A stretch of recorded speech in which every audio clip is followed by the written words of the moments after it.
From the earliest days, man has believed that dreams and the supernatural are in some way real. All over the world, psychics demonstrate powers that their followers accept as modern-day miracles. Мы расслабляем каждую клеточку своего сознания, каждую клеточку своего «я». Here in Moscow, psychic healers treat the sick with chants and incantations. А вдох наш еще медленнее, медленнее. And in the Philippines, psychic surgeons perform operations without knives. A metal spoon turns liquid in the hands of a psychic performer in Britain. Yes, it's happening. It's happening. Nearly everywhere, fortune tellers find the future in cards, crystal balls, and palms. 3 out of 4 Americans say they've had a psychic experience. Today, you can even find a psychic at the mall. Purveyors of the supernatural have created a multi-million-dollar industry. But are psychic phenomena what they appear to be? My name is James Randi, the amazing Randi. I'm a magician. Okay, I have here a pen. For the past 25 years, I've been investigating the claims of psychics. A psychokinetic demonstration of a supernatural nature. Watch this. Psychics often say that an object can be moved using only the power of the mind. And it moves in a miracle fashion like that. Isn't that amazing? Stop. Stop. Magicians can produce the same effect. Of course, I was just blowing on the pen. But a little suggestion and a little distraction go a long way. As a magician, there's nothing I like more than a well-executed illusion. Just look at what my friend Jamie Ian Swiss can do. But there are those who use magic tricks for more than entertainment. They convince people that what they do is real, that they have special powers. Magical thinking, is a slippery slope. Sometimes it's harmless enough, but other times it's quite dangerous. Personally, I'm opposed to that kind of fakery, so I have no reservations at all about exposing these people and their illusions for what they really are. I've investigated the claims of hundreds of psychics. People aren't always happy with my conclusions, but I do have my supporters. In 1986, I was honored with a MacArthur Award. Unfortunately, most of the prize money went into defending myself against a series of libel suits related to one of my earliest and most controversial investigations. The subject was Uri Geller, a young Israeli who claimed to have supernatural powers. His remarkable affinity for metal and his psychic abilities are well documented all over the world. In the early 1970s, Geller became a superstar, the most famous psychic in the world. Okay, just a second, look at me. Visualize everything that you drew once more. He claimed to read people's minds. I'm gonna show what I got, and if I'm wrong, then I'm wrong, but it really came very strong in. It could be 2 mountains with a round thing on, or 2 people. Can I show? Yeah, I'd like to. Am I wrong? You're right. I'm right. Good. That's what I got. Oh, that's... He claimed to bend keys with his mind. I know you're going to think this is a setup, friends, and old Tom has never conned you on anything. This guy is bending this key by rubbing it. It was bent at about a 1 degree angle when you started out, and it's coming up on 45 degrees now and still moving. You're thinking bend, is that what you're doing? Yes, I'm saying bend. You're saying bend, yes. Hard, soft? No, I'm saying bend, bend, bend, and sometimes I say bend, baby. But Geller was best known for his way with spoons. Hold the tip of the spoon very, very gently. Okay. What I'm doing is I'm trying to melt the metal down. Yes, you see, I feel it. It's yes, going. It's getting I can loose. feel it. Yeah. And there's no force at all in my hands. Yes, look what's like happening. this. There's no force at all. Look, the whole, you see it's becoming like the whole thing's plastic. ready to fall off. It's, and touch it here where I'm stroking it. There is absolutely no... That is eerie. I have a wisdom tooth. If you can see, the metal is beginning to crack here. It's breaking. Yeah, you see And what's... he's just Look, doing it's becoming, it's like Look, putty finish it. wax. You see? Look. And keep stroking look at it this. here. Look, you see the... No, don't. You see the crack is becoming bigger. Yep. I melt the metal down, so How? I want it to bend. I just say bend. Yeah, you melted it. You see? Now wait a minute. Keep stroking your keys more, and people at home, want your watches to start working, or if there is a radio that is broken, want it to start working. Television broken, just wanted all those broken things. Now, What Geller was saying, effectively, was that wanting things could make them so. I felt that claim had to be challenged. The media, even some scientists, were taking the Geller phenomena seriously. So I decided to show, for starters, that I could at least duplicate these effects using trickery. Now, a key can be displayed in such a way that it looks like it's bending. For example, just by stroking it, you'd swear that it's bending right up before your eyes. Magicians call this process ratcheting. But to do this, the key has to be bent in advance. The hard part, of course, is how to go about bending the key without letting them catch you. Now, there are several ways. I could, for example, take it and press the tip against the top of the table. That would do it. Or, in shifting my chair backwards or forwards, as I just did, I could have taken it and dropped it below the level of the table and pressed the tip on the chair I'm sitting on, which is exactly what I just did. Did I fool you? Mentalists have been duplicating hidden drawings for years. If Mr. Geller had chosen to use trickery, he could have used any of a number of techniques. One favorite involves turning your back and covering your eyes while the drawing is being made. Now, I've always wondered why you would cover your eyes while your back is turned.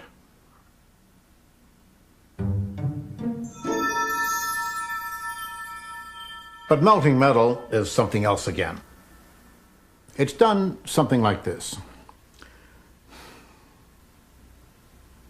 And it gets soft. So I say to it, bend, bend, bend, and it bends. Of course, it does take a little preparation. In fact, it takes a lot of preparation. Now, this isn't proof positive that other demonstrations aren't the result of supernatural power, but isn't this a more reasonable explanation? And then, of course, there was Mr. Geller's appearance on The Tonight Show. I got a call after they booked him to appear. Would you welcome, please, Uri Geller. Johnny had been a magician himself and was skeptical. I was asked to help prevent any trickery. Nice to see you. Thanks. We have only met... This scares me. This scares you? Well, we just got some things together here. And I told them to provide their own props and not to let Geller or his people anywhere near them. Also, one of our staff members did some drawings which have been sealed in an envelope, and I'd like you to take your own pace when you feel like you want to try anything. Right. Do you want to try that particular experiment first? When I'll feel free. When okay? you... Sure. We'll start eliminating the ones that do not have the water. All right, without touching them. He is really suspicious, you know. I'm having a hard time with you. Look, I don't mean to be, Uri. I really don't. Just keep looking. Okay, let me rest a little, all right? All right. You know, I'm surprised because before this program, your producer came and he read me at least 40 questions you're going to ask me. Well, I can ask you all kinds of questions if you'd like me to ask you questions. I have to have time. And,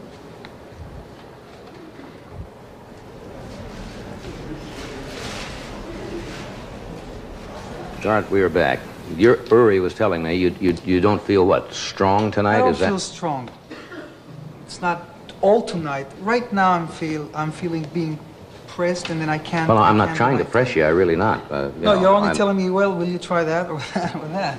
Well, I thought that was the idea of. No, I'm not. No, I'm not trying to put you down. Much to my surprise, the Tonight Show episode didn't have much effect on Uri Geller's career. Neither did the book that I wrote about him. But eventually, his star faded. Why people are so drawn to the irrational is something that has always puzzled me. I want to be, if I can, as sure of the world, the real world around me, as is possible. Now, you can only attain that to a certain degree, but I want the greatest degree of control. I've never involved myself in narcotics of any kind. I don't smoke. I don't drink, because that can easily just fuzz the edges of my rationality, fuzz the edges of my reasoning powers, and I want to be as aware as I possibly can. That means giving up a lot of fantasies that might be comforting in some ways, but I'm willing to give that up in order to live in an actually real world, as close as I can get to it. This message to the world is the season of harvest. During the 1980s, I entered a world that I found filled with fantasy and rife with abuse, the world of faith healing. I developed a special interest in a television evangelist named Peter Popoff. God told me, he said, you smite that cancer with your fist. At the time, Popoff was pulling in nearly $4 million a year, healing people on his miracle crusades. You've got cancer of the stomach? Are you ready for God to burn that cancer out? Here it goes in the mighty. Devil, back off. Back off, devil! Hallelujah! Hallelujah! You really believe you're healed? Yes. You think your cancers are gone now? Yes, I believe that, because God never lies, and we stand in His word. Praise the Lord. I tell you, from now on, you're going to have a song of victory in your heart. Amen. To his followers, Popoff seemed to have divine powers. Alice, is it Gould? Alice Gould? He knew their names. Stand up, Alice. As well as the afflictions they'd come to cure. God is touching that thyroid condition right now. God is touching your nerves right now. God is touching your eyes. Just lift up your hands, get ready, here it comes. He also knew the personal details of their lives. You're going to hear good news from Charles before everything is over. I'll tell you, he's going to be completely delivered because of your prayers, because of your faith. Here it comes, complete healing in Jesus' mighty name, right now, right now, right now. Amen. It's all right to praise the Lord. I suspected that Popoff's revelations were other than divine. The radio scanner we brought to the hall picked up a decidedly worldly source. Hello, Petey. Can you hear me? If you can't, you're in trouble. John, is it Popoff was being prompted by his wife through a wireless earpiece. John? Deary Johnson. She'd gotten her information from prayer cards filled out by the faithful before the show began. She wants to get rid of the walker. You want to get rid of this walker, sister? Oh, glory. How long have you been walking on that walker? About 3 years. 3 years. She lives at 1627 10th Street. 1627 10th Street? Is that right? That's right. She has arthritis all over. Burning this arthritis right out of your body. Take a few steps just to make the devil mad. Hallelujah. That's it. Just move around a little bit. There she goes. Just walk with me. Oh, glory to God. She's not going to need that walker anymore. God's just putting new strength, new health, burning that arthritis out of her body. Just keep going. Hallelujah.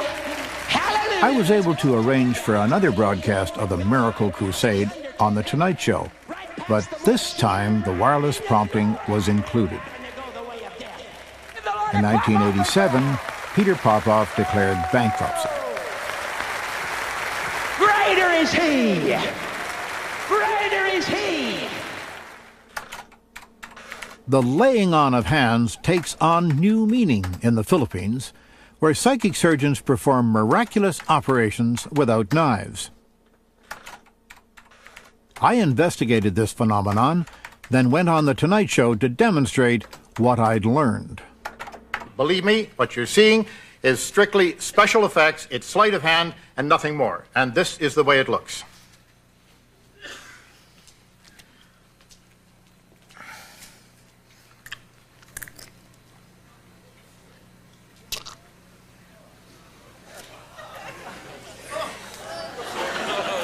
A little animal blood and a few chicken parts complete the illusion.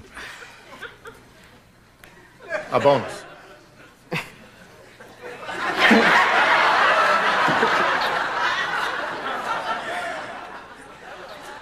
That's a bit better. Just a second. Just 1 second now. It may be better for you. You don't feel any better?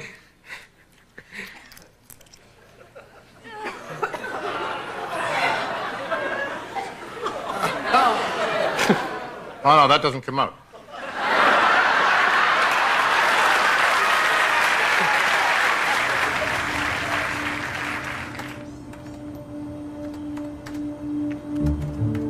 This is where I live, with several birds and an old red cat outside of Fort Lauderdale, Florida. From here, I run my investigations, write my books, and go about lecturing. Recently, I was asked to give a class of college freshmen a chance to evaluate one of the oldest systems of fortune-telling, astrology. Well, you know, I started life as a magician. I still am a magician, I guess. I think it's in the DNA. I'm not too sure. But I'm an actor playing the part of a wizard. I know how people are deceived. I know how they deceive themselves. And many magicians, most magicians, really allow people to deceive themselves. Would you like to see me fool you? Who's wearing a wristwatch here, a regular, ordinary wristwatch? You've been a good girl, haven't you? Yes. Let's just say, I thought it was a Rolex for a minute. Oh, well. Now, what time does it say on your watch? It says 9 minutes before 3, and it says it's the 2nd of October, right? Very good. Open up your hand for me, flat like that. The clean one. Oh, she almost changed. You know that? Almost changed. Now, I'm going to put the watch face down your head. Put your finger of your other hand on the back of the watch, okay? Very good. Now, my watch says 9 minutes to 3, so we disagree slightly, but not enough for any never mind. Okay, watch what happens now. I'm really concentrating now. Oh, I think I hurt myself. Don't laugh, this is science. Let me see now, holding it only by this. Oh, would you tell the folks what time it says on your watch now, please? It says 3:40. But 3:40. How time flies when you're having fun. Isn't that wonderful? Now, let me show you something. This is such a little tiny itty-bitty watch. Here, hold it tightly in your hand. Don't lose. Oh, my goodness. What happened? Oh, the gentleman was carrying it over here behind his waist, and he didn't even know it. There you go. You have your watch. Do it again. The trickster never works alone. His audience assists him. If he does his job well, they want to be fooled. Shirla, could you pass that back? Wendy? For the astrology test, each student was given a detailed horoscope. Robin, could you pass it over to Robin? They were told it was drawn up by a professional based on information they had supplied about when and where they were born.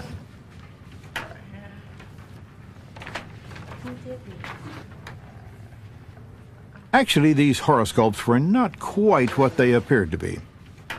I'd like you to share something with me, if you'd be so kind, just with a show of... I asked the students to grade them for accuracy on a scale of 1 to 5, 5 being the most accurate. How many gave it a 1? Let's see a show of hands. 2, 3, 4, and 5. Okay, so we scored pretty highly with this then. Let's do a little experiment. You've got your horoscopes right in front of you. Take them in your hand like this and hand them over your shoulder to the person behind you. Okay, everybody? And the guy at the end down there, you'll have to come up to the front because these people in the front don't have one now. Okay? Everybody change them around. Everybody's got a... Open up somebody else's horoscope and read it carefully, please.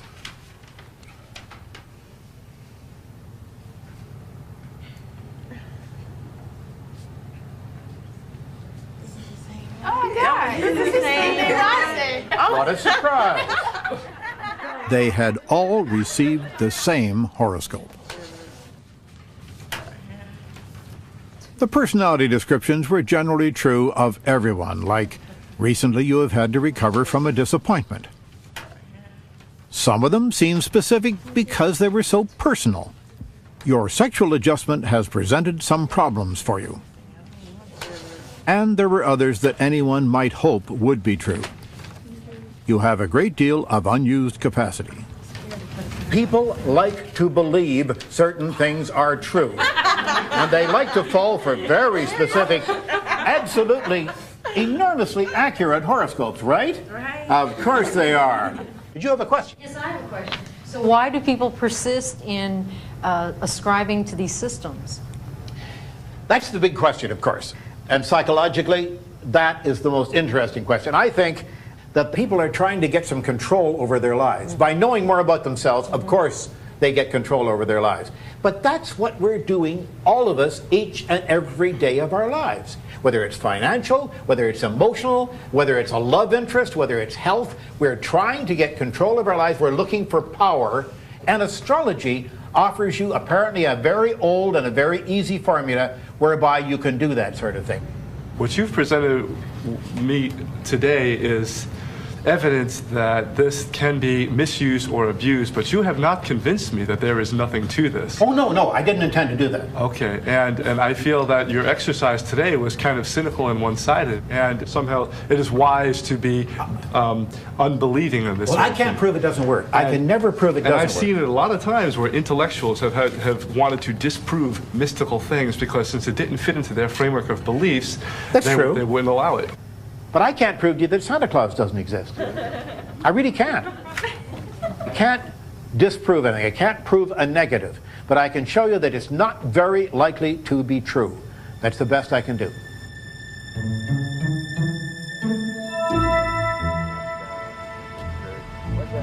Needless to say, my message isn't always popular. My friend Ray Hyman is a psychologist, and he has an idea why. We seem to be taken as we're taking something away and not giving something in return. Yes. And these people want something, they're looking for something, and I think we have to understand what is it they're searching for and what they're seeking. Ray has an insider's perspective on these questions. He once worked as a professional palm reader. On a recent visit to Florida, he allowed me to observe while he gave readings to 2 volunteers. Now, I want to look at a few other things before we go very far. Look at your thumb, which is the most important. Ray started reading palms to help put himself through college. There's a little narrowing of the second joint here. That's tact. That suggests tactfulness. At the time, he was convinced there was nothing to it. This is the spiritual mental. I had no belief that it would work. But to be convincing, I did read the books and I did study the lines the way and told it as it's supposed to be told. And to my surprise, it worked. And then I became a very rabid believer in palm reading. There's a break in your lifeline. This is your lifeline right here. So you've had some physical problems. You still may have some problems here, some medical problems of some sort. He was right about that I had some health problems. Is there anything there about my mother? About your mother. The one thing, the thing that's clear is that right from the beginning, you didn't want to be dominated by her. You wanted to make up your own mind about what your life is going to be like and so on. I have been very headstrong when it comes to my mother. She has kind of tried to dominate me sometimes, and I've rebelled against it. At the same time, you wanted to be on your own terms and stuff like that. He was pretty right on the money with a lot of things. Maybe he's got some part to himself that others are not in touch with, and he knows these things. Concerned about the relationship between your mother and yourself. As a palm reader, Ray was quite successful. I was saying... Then a college friend bet him that he would do just as well if he told his subjects the opposite of what he read in their palms. He decided to give it a try. And I did this on my first client, and she didn't say a word. She had no reaction at all, which was very spooky to me because I'm used to feedback. I thought it was because I bombed, but it turned out because she was so stunned I was so accurate. And this was really a shock to me because I had done everything wrong. So I did it the next client wrong. And then I realized it doesn't make any difference what you tell them. It's more what you convince them, how good you are, and what you get them to believe. As a professional psychologist, Ray is very much aware of the role that careful observation can play in a reading. You're living in a strange world. It'd be better if you were living maybe 50, 40 years ago in some ways. I've always said that. I should have been born a long time ago. This present world presents problems for you, and you're not too happy with it. You'd be much. And from the way she was dressed and so on, I could say that she'd rather be living in an earlier time than today. In fact, she was dressed for an earlier time anyway. There's a change. There's been, there for a while looked like you had 2 jobs or 2 careers, I'm not sure. And very recently you have switched. In fact, there's been a major career change. I've been in the same career for 6 years. Next year I'm thinking about changing careers, but I haven't done it yet, so he could just be a little off in his timing. If you set people up right, you can tell them most anything. If they're really got a creative and intelligent mind, they can make sense out of it no matter how crazy it seems to be. They can find a way of reinterpreting it so that it really fits them like a glove. This person wants me to succeed. I should work out some accommodation. Now, you certainly don't need someone to deliberately fool you to have what seems to be a psychic experience. Your mind can create one all by itself. Let's say you don't like to fly and you're worried about a trip you're going to take, then suddenly during the flight, the plane suddenly, whoa, drops a few thousand feet because of a downdraft. You might very well choose to think that you had some kind of psychic intuition about this. But what you forget is that you've had that same queasy feeling every time you've gotten on an airplane. And if it doesn't fulfill itself, you forget about it. You see, the brain is constantly searching for relationships. It's trying to work out cause and effect so we can know what to expect in our lives. That's natural. The brain is very good at this, but it does make mistakes.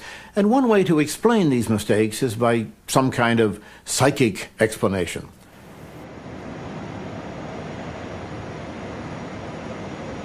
My investigations have taken me to dozens of countries, but until recently, one of the most interesting wasn't open to scrutiny. It's long been rumored that Russia harbors psychic talent like nowhere else in the world. The country has an ancient mystical tradition. Good morning. Good morning, And the sir. government has encouraged psychic research. To Moscow? That's right. Any luggage to check in, sir? 2 pieces. Now that the country is open to visitors, I wanted to check things out for myself. I'd seen the films that came out during the Cold War. Juna was a famous healer who had Brezhnev as a client.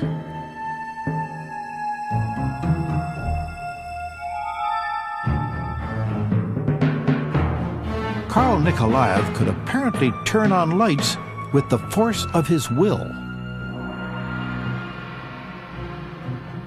The most famous Russian psychic is no longer living. Her name was Nina Kulagina. During a long career, she appeared to move all sorts of things through the power of her mind.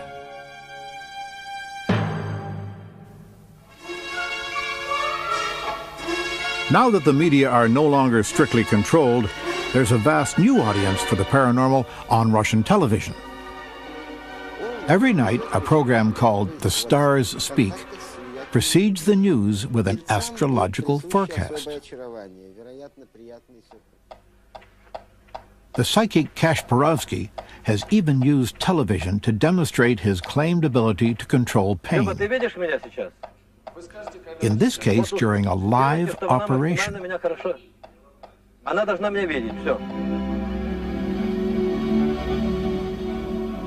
There are even commercials that extol the miraculous.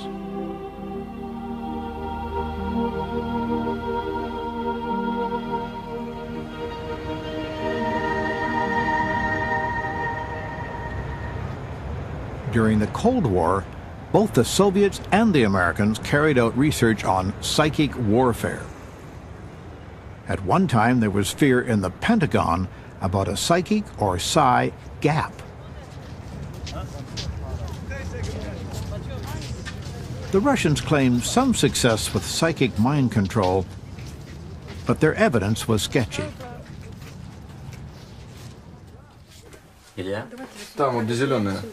So I was interested to find that scientists at the prestigious Institute of the Brain in Moscow had reported measuring psychic effects under test conditions. I arranged to observe the experiment. The data they'd collected in their test seemed promising. I think we could see the same effect. You see, this is just before. It appeared that the psychic had been able to change the brain waves as well as the blood pressure of the test subject. If these results could be confirmed, it would be a real breakthrough for parapsychology. To make sure that the scientist would not know what the psychic was doing, it was agreed that he would be isolated in a remote wing of the complex. Since it was founded in 1926, the Institute has been a national center for the study of the brain, but much of the work done here had until recently been kept secret. Sit down, please. The psychic's name was Ignatchenko. Very good.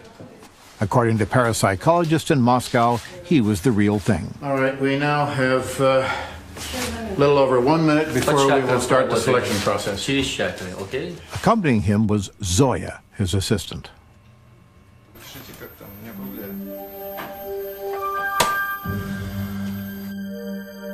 The experiment would last an hour, broken down into 4 15-minute tests. During each test, Ignatchenko would attempt to change either the subject's brain waves or his blood pressure. Or he might be asked to do nothing at all. Now he reaches inside and he takes one of these at random. At the beginning of each test, Ignatchenko randomly determined what he would do. What do we have?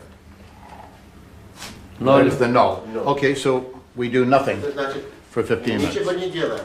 For the first segment, Ignatchenko would not attempt any kind of influence. This will be like a control. So. The scientists began their measurements, unaware of the psychic selection.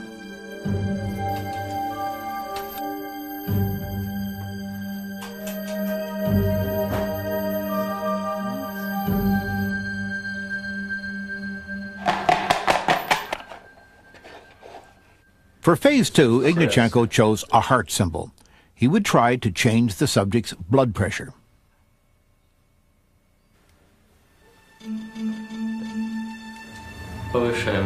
We are raising the blood pressure, beginning from the pelvis and working along the backbone. Until there's burning in the backbone. That's enough. There's no need to go any further. The spreading has already started.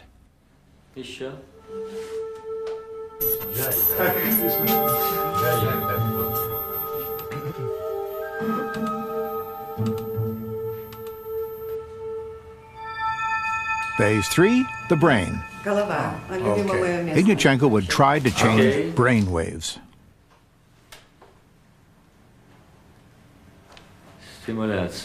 Stimulation. Гипофиз. The pituitary. Стимуляция гипофиза. Stimulation of the pituitary. Okay. Like that. Good, like that.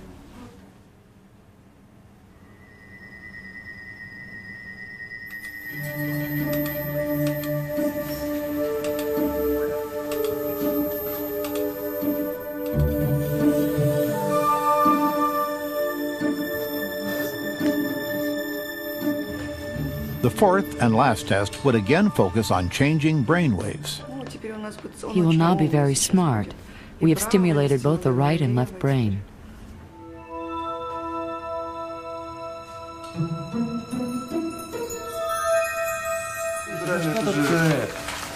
When the experiment was complete, the scientists examined their measurements for changes in the subject's brainwaves and blood pressure. Any variation from normal would indicate a psychic influence. All right, now let's handle them one at a time. What is our conclusion in test number 1? If you remember, during the first test, Ignatchenko had done nothing.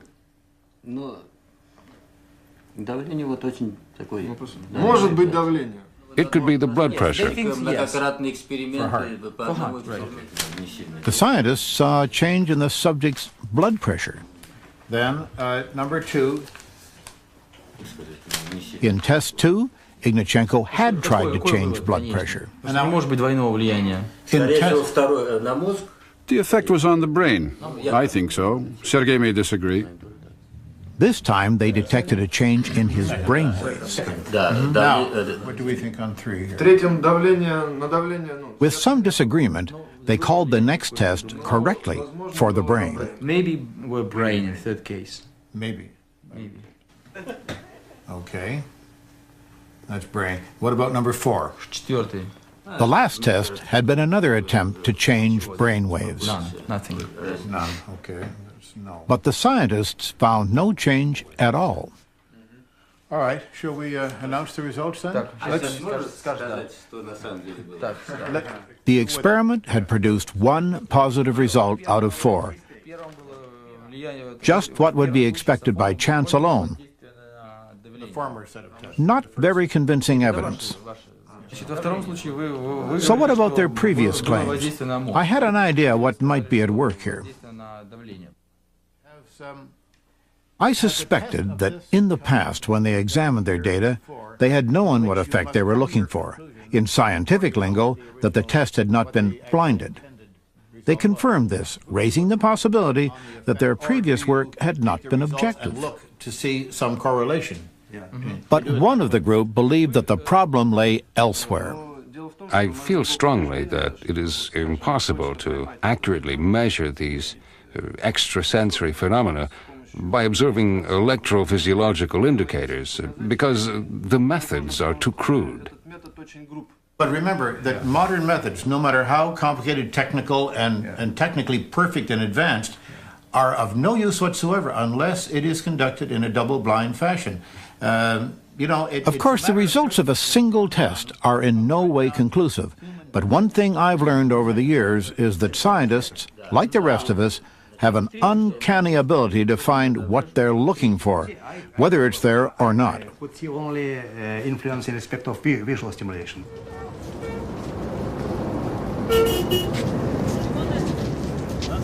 Communism, from its very start, was considered a scientific system. With its failure, many Russians have become suspicious of science altogether. At the same time, private enterprise has begun to develop and operates largely unchecked. A good example is healthcare. It used to be provided exclusively by the state. Modern Western medicine was the model. Now some clinics charge for service and practice pretty much as they wish. The traditional People's Medical Center in Moscow opened in 1990. Some 30,000 people pass through here every year. The treatments here consist of an eclectic mix of folk remedies and psychic healing. The average charge is 50 rubles, about half a day's wage for many.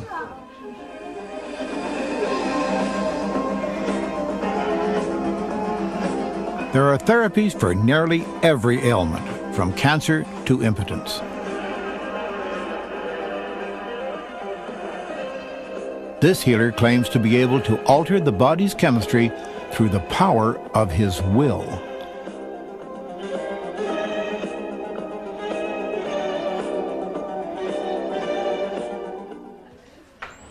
Down the hall, a team of healers uses a somewhat different approach.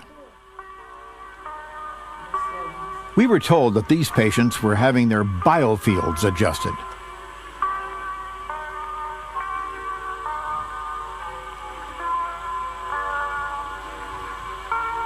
Psychics say that biofields, or auras, are a visible form of energy that radiates from the human body. Sick people's biofields need work.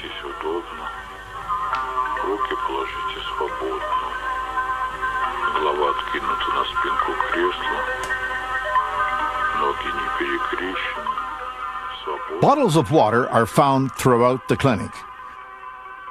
They're here to be charged by the healer's energy. Later, the water will be consumed for its curative powers. Healing claims are difficult to test. Suggestion alone is psychologically powerful, and the body's immune system can cure most disease without any help whatsoever. All right, I am pouring some tap water into this glass here. But the clinic claimed that its healing waters have qualities that are detectable, so I decided to test them. Now, first of all, we're testing to show that there is no charge on this water at the moment. They used a dowsing rod to measure the charge. It's a simple device that, beyond whatever other powers are claimed for it, responds to the slightest movement of the hand. There's no charge, though, is that correct? No charge. Very well. I'm going to ask the gentleman now to put the charge on the water. Так не стоять, как сейчас. Да, нормально. Как хочешь, да?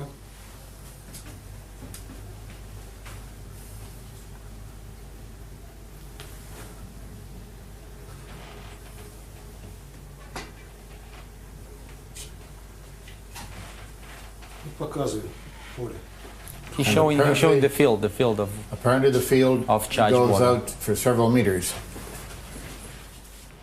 I wanted to find out whether they could tell the difference between this charged water and plain water, if there were no visual cues. Now, if we were to place a shield like this around the glass, can he still detect the field?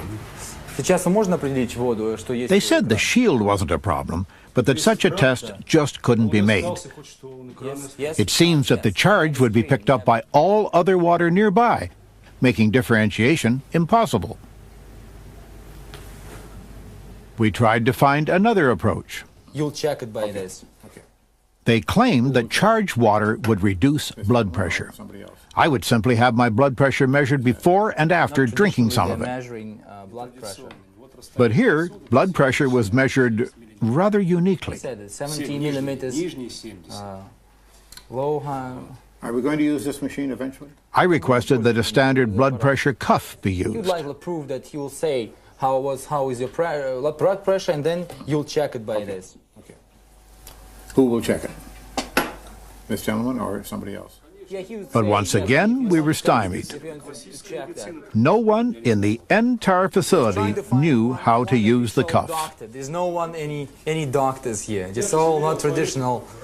Our host, the director of the clinic, interrupted to remind us of the importance of what we were dealing with.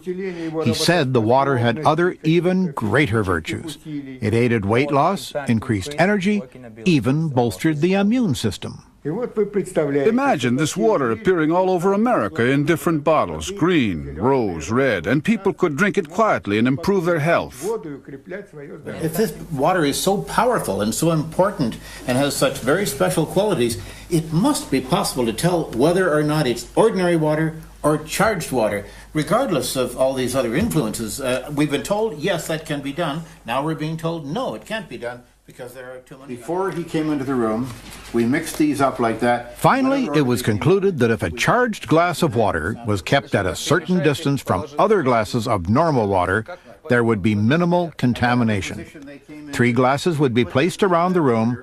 One of them would contain charged water. And we wish him to tell us which one. И мы хотели бы, чтобы вы сказали, какая из них из 3 заряжена. Okay. All right, I'll take a seat over here. The amounts are the same? Да.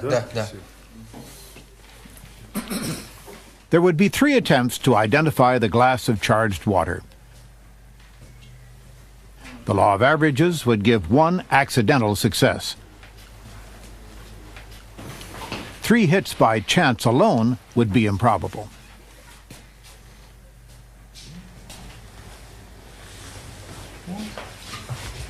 He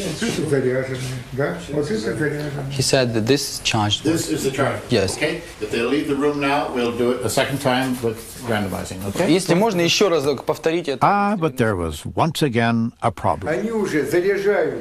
All the glasses of water are becoming charged.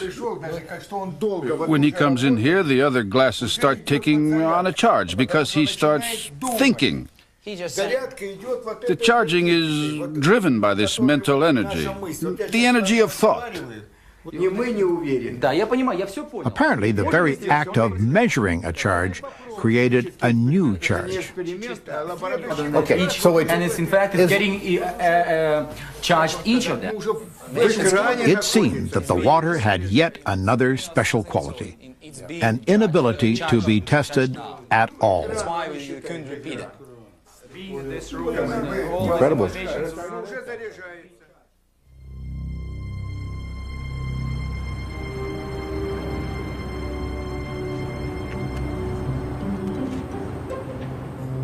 Before I left Moscow, there was one more psychic specialty that I wanted to investigate. Two women in a nearby suburb had developed a reputation for an unusual ability. Inga Pachenko and Svetlana Chernetskaya claimed to be able to describe a person's life and character in detail, using only a picture of them for inspiration. They even said the Moscow police had called on them to help solve difficult cases. Because it's easy to inadvertently pass on information, particularly with such congenial people, I determined that I would work diligently to eliminate any feedback. From a group of pictures that we supplied, they selected a quite remarkable one to work on.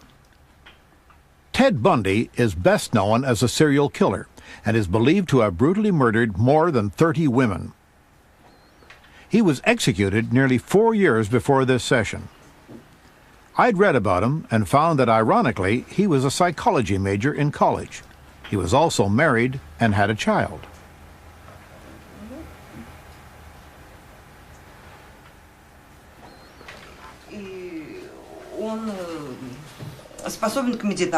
He's good at meditation. He's athletic. And it seems to me that, to some degree, was involved in wrestling, tennis to some degree. He has a pleasant wife. He has a very pleasant wife. Yeah. It started like most readings do, a laundry list of possibilities. She's cute, attractive, blonde, reddish hair. They were looking for me to respond in some way. Inga, maybe you can say something. He looks like Uri Geller, doesn't he? He graduated from college. He has some kind of military training. I think he's a psychologist by education, psychology, history. It seems to me he's been to Switzerland. There was one overwhelmingly important fact about this person. If these women had any psychic ability, they should have been able to pick up on Bundy's horrendous crimes. You know, pretty wife and everything is not maybe the most outstanding thing about it. I don't feel this is a man with one moral direction.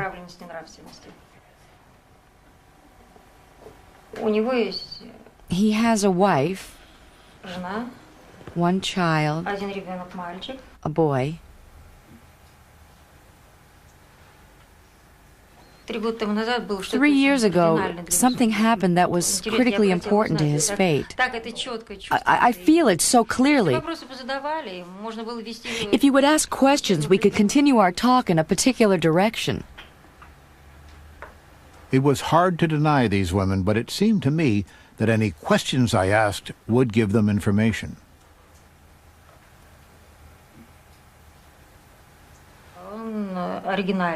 He is original in that he can behave in many different ways, many variations to his behavior.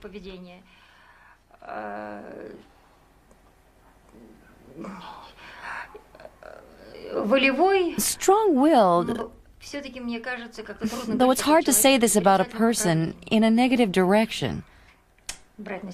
I'm uncomfortable saying that.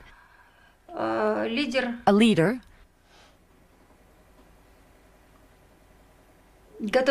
Who is patient manages a group well, has an excellent memory. Outstanding.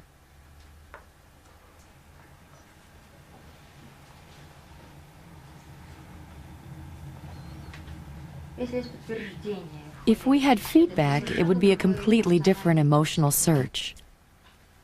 I think it's time maybe I told them the whole story. Может быть, сейчас он пока расскажет про первого человека. This is a photograph of a man named Ted Bundy. He was executed by the government because he is a mass murderer. How well did they do? Well, Bundy did have more than one moral direction, but then again, so do a great many other people. Nothing important happened to him 3 years ago because he was already dead. He was executed 4 years ago, and I'm not inclined to give them that kind of latitude. In all, 2/3 of the statements the women made were wrong, and the rest weren't very specific. His wife was brunette, not blonde. His child a girl, not a boy. He was neither a wrestler nor a tennis player, and he had never been in the military or to Switzerland. It's true that he did study psychology. Interesting.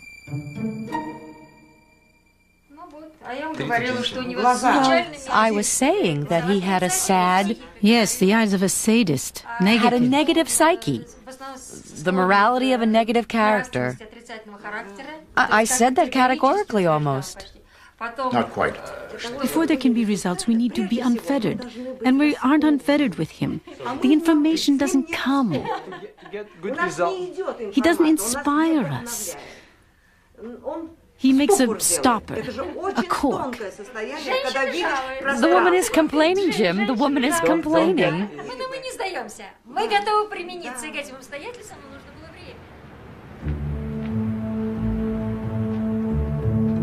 A lot of people hate my skepticism, and I think I understand why. The psychics offer wonder and endless possibilities in a world that often seems difficult and mundane. They promise health, wealth, wisdom, eternal life. But if you examine the record, it's not the psychics, but the hard-nosed scientists who have actually delivered the things that improve human life. And to me, science describes a world far more interesting than any psychic fantasies. It's a good world. Not perfect, but it's ours. So we better learn to live with it the way it is. Now I'm just doing it very gently. Very gently. Remember, plead innocence through this whole thing. I know nothing. I know nothing. It's just at the right point now. But, see, you can hammer that. You can handle it quite freely. And we're lucky. It really doesn't show very much. Just the tiniest little bit of a crack there. Now, you see how flexible it's getting, you say? Okay, now it's broken, you see, and they don't know it. Watch. Now let go of it. And you tell them to let go. And then you hold it up like this, you see? So you do this kind of thing and you say, oh, look, it's getting flexible. And you let the top part droop over very slowly. I'm pinching it pretty tightly. The control is not all that easy. And then turn it sideways like this and it starts to go over to one side. And it gets to this point. You say, hold your hands beneath it. Hold your hands beneath it. Go ahead. All right, like this. And it drops in 2 pieces. A miracle. And then you look at them straight in the eye and you say, and you know, I don't know how that happens. It's just such a mystery.